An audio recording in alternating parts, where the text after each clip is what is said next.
Welcome to Epic Begins with One Step Forward, the podcast that reveals how to plan, achieve, and enjoy the journey of creating epic results in your life, business, health, and relationships. Here's your host, best-selling author and motivational speaker, Zander Sprague.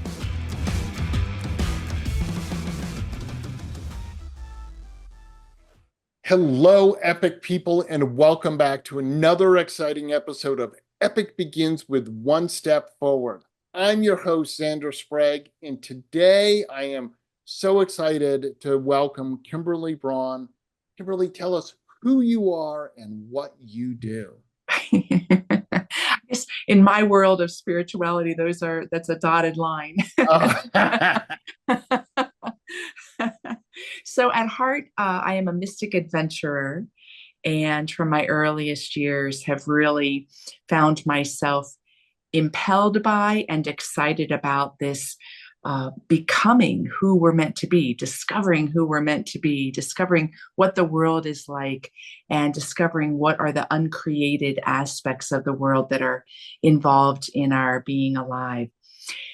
By way of titles and how I orient my time, I am a minister, Reiki master, a spiritual director, meditation coach, and I lead a lot of retreats.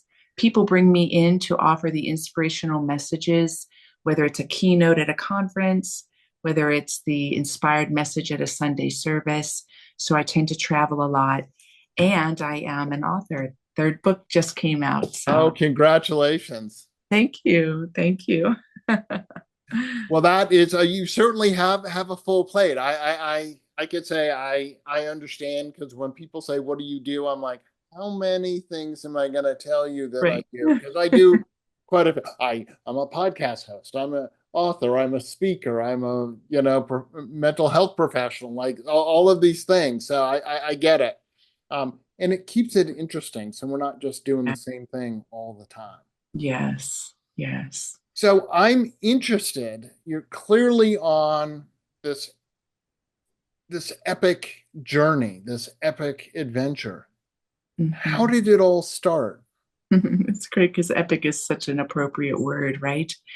From my youngest years, and I won't get into all the stories because some of the stories are really illuminative and long and detailed, but to cut to the chase, from my earliest years that I would say I was cognitively engaging my life and self-reflecting in that, which happened from when I was about 4 or 5 years old on, I began having experiences, which I think many children do, even though they may remember them differently, that pulled back the veils of time.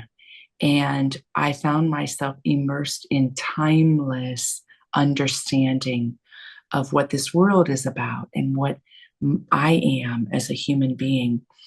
And because those happened when I was little and in relationship to my world, to the environment I lived in, to my family structure, to my longings and desires, to my sadnesses and losses, because they were so much a part of the fiber of my life, I reflected that this is what life is really about. And it filled me with so much joy, Zander, that like, oh my gosh, I'm going to spend my life learning about this. So it was the curious, not even a seeker, because when we find, in a way, we're just discovering more without it being a seeking of something we haven't found. That's been it, unraveling it and learning more and letting life take me through its process. So that's how I've ended up on this path that you might call spirituality. Well, that's cool. That is cool. And certainly I believe that as children, there's all kinds of, we find ourselves so much more open to different experiences and learning, just going, oh, well, hey, this is what I'm experiencing. And then as we get older, sadly, I think we put so many constraints on what we can or can't do. We forget that we have choice.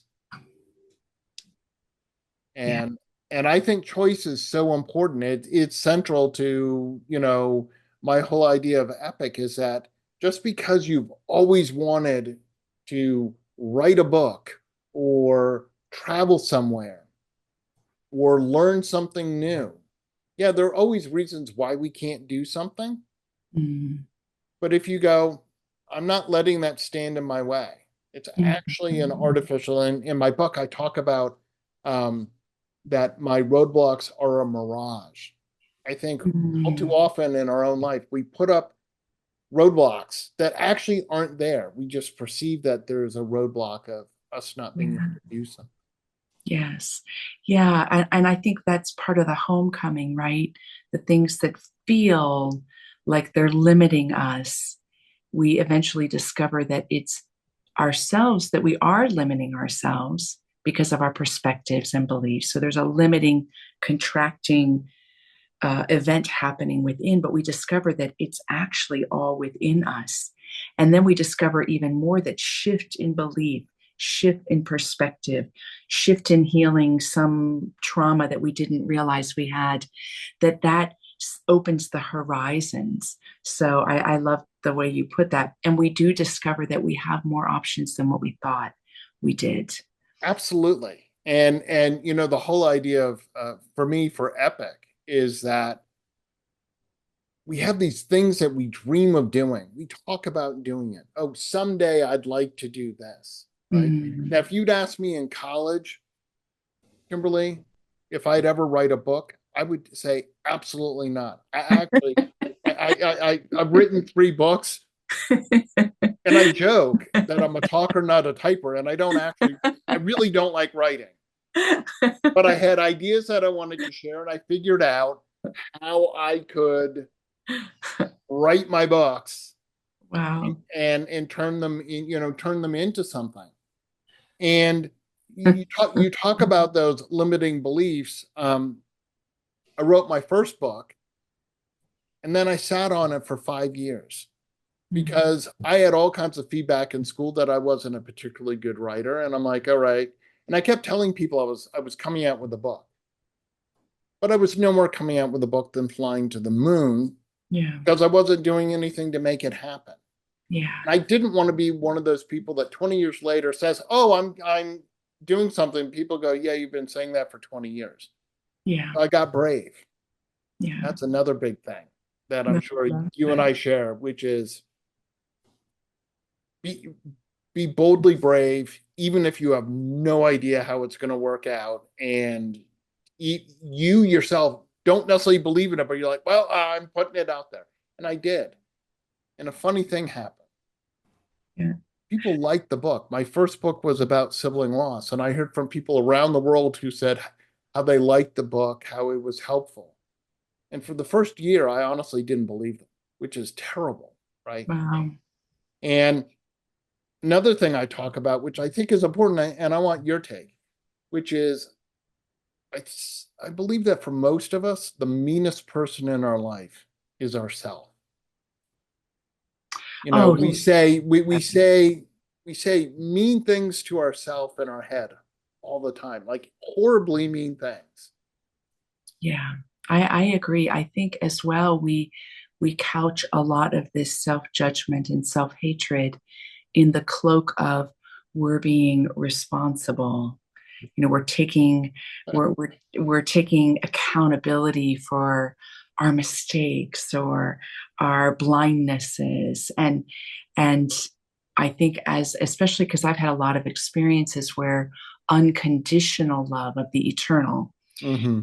healed me. It's been the one thing that's really reached right within and healed me.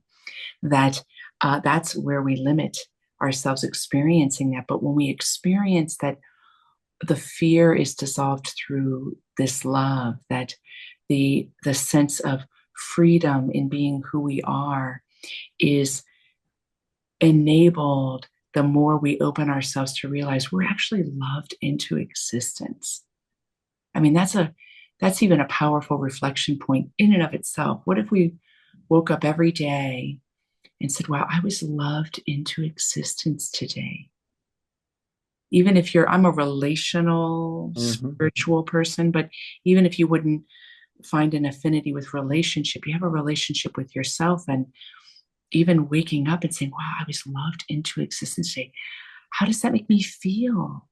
What does that open for me with the possibilities in my mind and how I spend my time, and what choices that I make, kind of coming down to that simplicity. So I agree that we are hardest on ourselves, and we're taught that there's some merit in that. Better to give than to receive, which I don't think when that statement was said was meant the way we've interpreted it.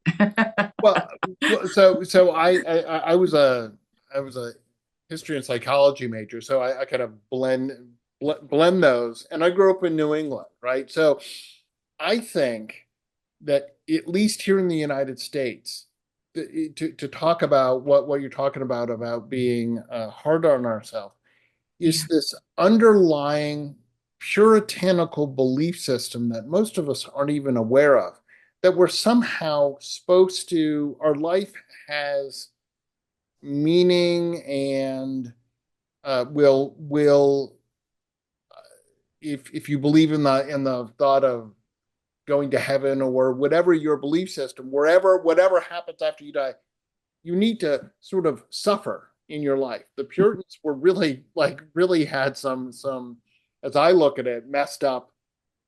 Like you had to kind of have a hard and tough life in order to make it to heaven.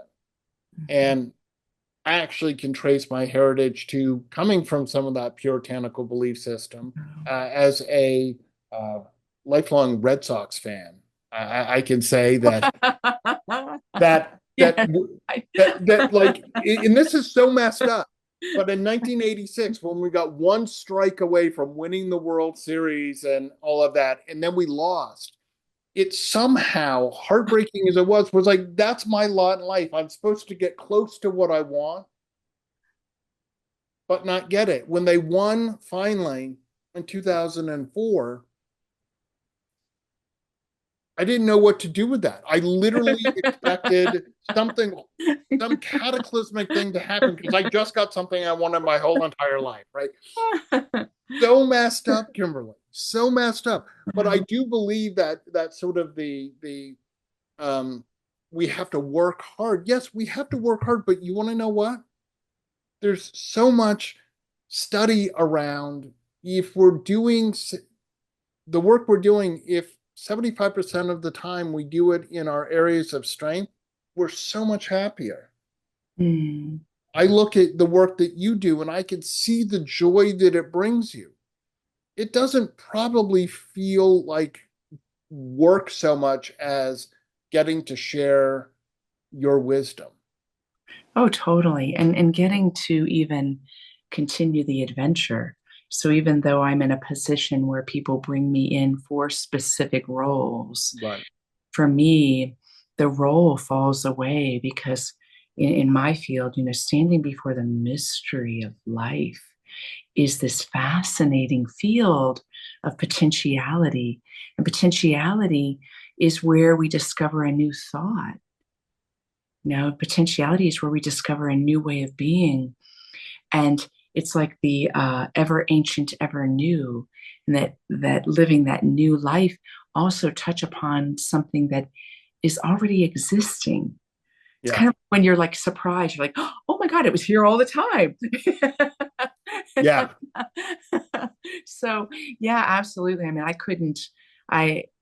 have, for the sake of business purposes, examined some of my choices from time to time in the cycle of my life career, if you will. And each time I come back, I can't imagine being in any other field, even though I have capacity and skills that could, say, oh, I'm going to do this role within some nonprofit or something. Sure. I still always come back. And even when taking temporary roles, what I'm doing comes out. The essence of this kind of priestess, ministerial, mystic adventure comes into it. It becomes the main thing I'm doing, even in that role. So I agree with you that discovering these parts of ourselves, and it can be really scary at times because, and even today, looking economically, how challenging our infrastructure is, how broken and fragmented. Uh, and it's coupled with all of these beliefs. I mean, I just listened to a podcast recently that still, in our Western culture, still people are rewarded for working 80 hours a week, doing things they don't love to do. Yeah. Somehow you're seen as a good employee, that if you were to kind of draw a line saying, you know what, my general capacity is about 40 hours a week, and you do a really good job and you put your all into it, somehow you're not like a team player. I absolutely. I worked in the corporate world. I worked for a large, kind of worldwide organization, and companies talk a lot about corporations talk about work-life balance. My experience is that is created by the employee, and um, I had on my calendar so people wouldn't schedule meetings that people could schedule meetings with me from 5 a.m. to 5 p.m. Pacific time. And I'm like, yeah, I'll get up and do a meeting with you, Kimberly, because I get that you're in a different part of the world, and I don't expect you to get up in the middle of the night for me. But I had a hard thing, and it said not a work time after 5 p.m. And some people are like, oh, Zander, I mean, you're not going to move up. And I said, maybe that's the case. But I find that if I take a meeting at 9 p.m. and then I'm trying to go to sleep because I got to get up to do a 7 a.m. meeting, then I'm thinking about work. And that's not good. There is a time and a place for us to work, and there's a time and a place for us not to work. And this I remember years ago, my younger sister, I was having a conversation with her. She'd just gotten out of college, and she was talking about she was sort of comparing herself to some of her friends, and the work that she was doing she enjoyed but wasn't necessarily compensated as well. And I said, let me tell you something. That friend who's making all this money, they're probably working 80, 100 hours a week. They don't have, all they do is work. They don't have any time. It's great that their bank account has all this money. That's awesome. Certainly, like, money isn't everything, but it certainly helps for you to Relax your to life. have a life, and if you don't have to worry as much. I think we all worry about money, honestly, no matter how much you have different worries, but you're like, not like, how am I going to get groceries? But there may be bigger things that you worry about. But the important part here was you're enjoying your life. You get to do the things you like to do, like ride your horse. These people are just working all the time. So even though their bank account is big, they don't actually have any fun doing it. You go on vacation and you go on vacation. You enjoy it. You go sightseeing. You see these great things. You have these experiences. They're in Hawaii, but they're like, oh, hold on. I got to do this phone call. I got to answer this email. Who's richer, right? Right. But I asked her, I go, who was actually richer? Yeah, I agree. Yeah, I know we're caught. We're in a tricky position in this Western culture. It's become more and more complicated to navigate those waters. Absolutely. So yeah, that's why so many people, I think, make radical choices and move to Mexico or move to Portugal or Exactly. Now here's a question, because I'm sure that you've perhaps you've traveled a little, being a mystic adventurer, as you said. What's one or two places that you've been able to visit that just really are special to you? Epic destinations, as I like to call them. It's a great question, because, and I can answer it, but I need to give a little caveat in that, okay, because usually I'm traveling for reasons I would call sacred reasons. Mm-hmm. I really am moved everywhere I go. I mean, there's a real power and depth because of the reason I'm there, and also the places we're going have that energetic, that quality. Sure. However, that being said, I can give an answer just in case you're listening to this podcast and you're like, Hmm. Oh, last last February, I led a retreat in Mexico in the Yucatan Peninsula, and we went to these small little towns in the interior. Izamal, it's a city that's painted yellow, and there are these Mayan ruins around it that aren't built up with entrance fees and gates, and they're very powerful. And then very close by Izamal, I went to Mani. And Mani was the seat of the Mayan culture where a lot of the texts were kept until they were burned Mm-hmm. by Europeans coming over. And they are home of 17 stingless bee farms. Oh, wow. And the stingless bees are very important to their spirituality. And we got to be with this Doña Elizabeth, who was trained by her grandmother, who needed a translator, and she taught us about the bees. So that was one place that really moved me. The second was, and I'm actually leading a second retreat in Spain.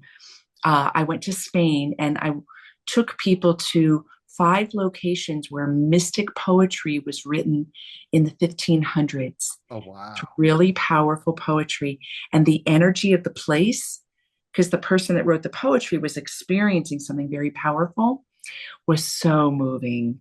So we went to those locations in Spain and got to dip in and be like right in the cave, where the person experienced something very transformative, and that it was awesome. So Yeah, no, that's really cool. And I've been fortunate to travel to some really cool places too, and places that have touched my heart. I mean, one of them was getting to travel to South Africa and wow, go out on safari, wow, and it really does sort of get into your heart where you're like, I mean, there's something about just being surrounded by all these incredible animals that you get. I joke that you get dangerously close to animals that can kill you, but I've been 6 feet away from a pride of lions and we're just kind of lying there. They could care less. And I'm like, one of them could jump up and right.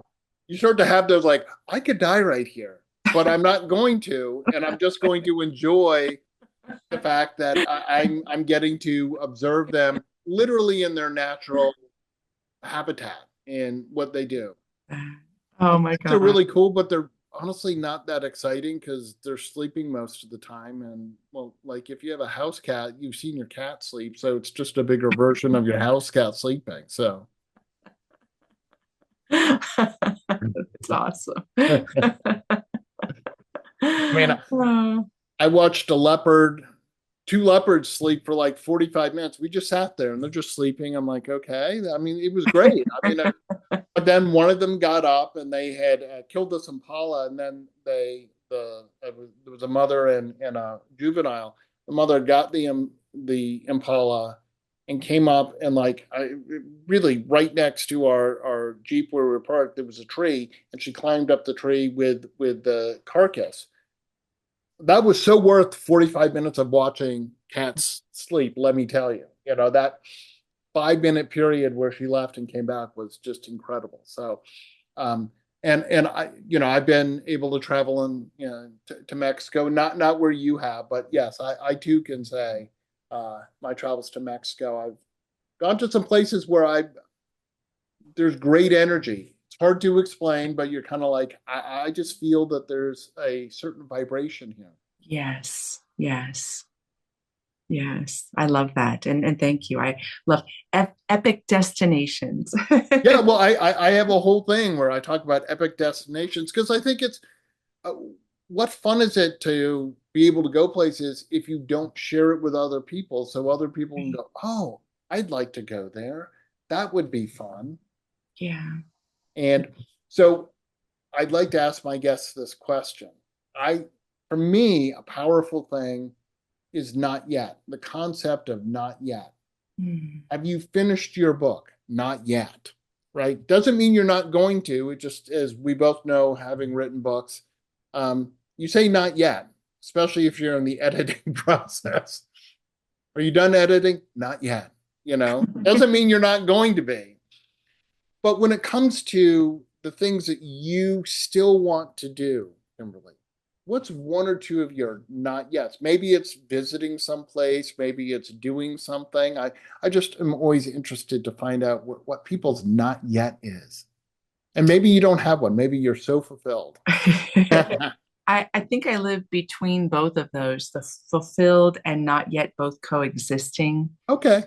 But I love the question because I have been sitting with that question in a different form a bit more myself around tapping into my childlike curiosity, and letting some of my not yet not only be in the realm of transformation. Like, I'm so fascinated with my field, pretty much I'm eating it and drinking it and sleeping it and rolling around in it, Yeah, going places for it.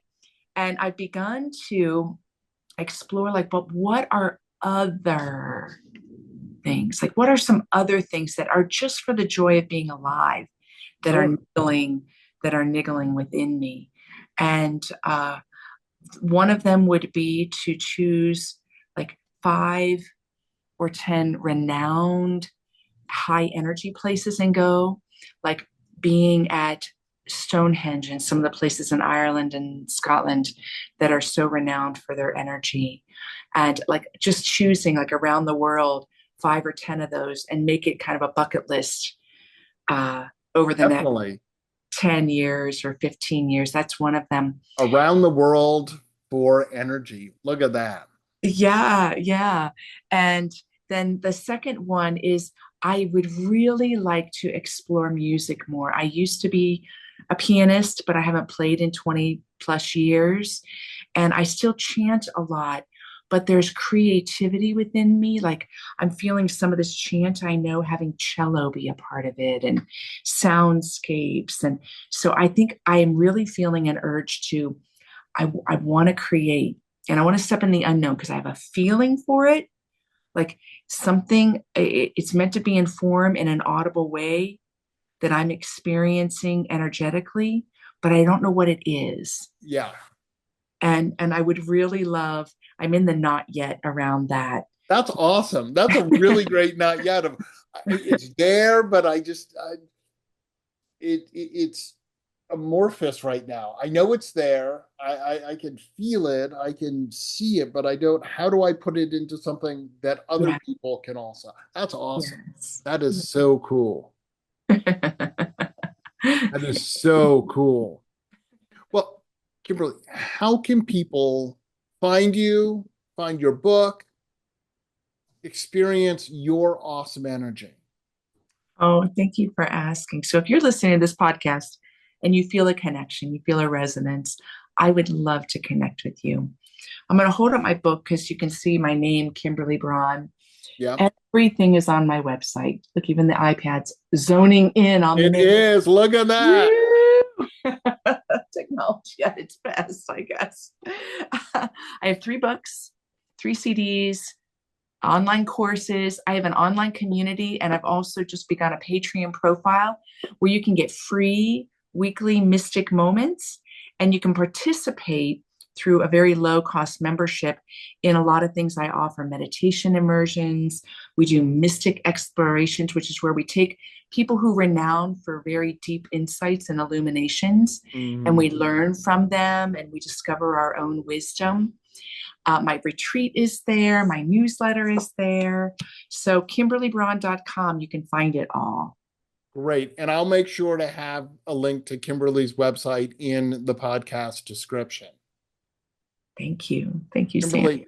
Thank you so much. Truly an epic conversation. Amen. And I want to remind everyone that if you're ready to begin your epic journey, you go to epicbegins.com. You can get a free copy of my book, e-copy of my book, Epic Begins with One Step Forward, how to plan, achieve, and enjoy the journey. And as always, remember, epic choices lead to the epic life that you want. Get your gift copy of the award-winning book, Epic Begins with One Step Forward, at epicbegins.com. That's a wrap on this episode of Epic Begins with One Step Forward with your host, Zander Sprague, best-selling author, internationally acclaimed public speaker, and licensed professional clinical counselor. To make your next conference or event epic, send an email to Zander at zander@epicbegins.com. Be sure to subscribe so you don't miss the next episode. Remember, epic choices, epic life.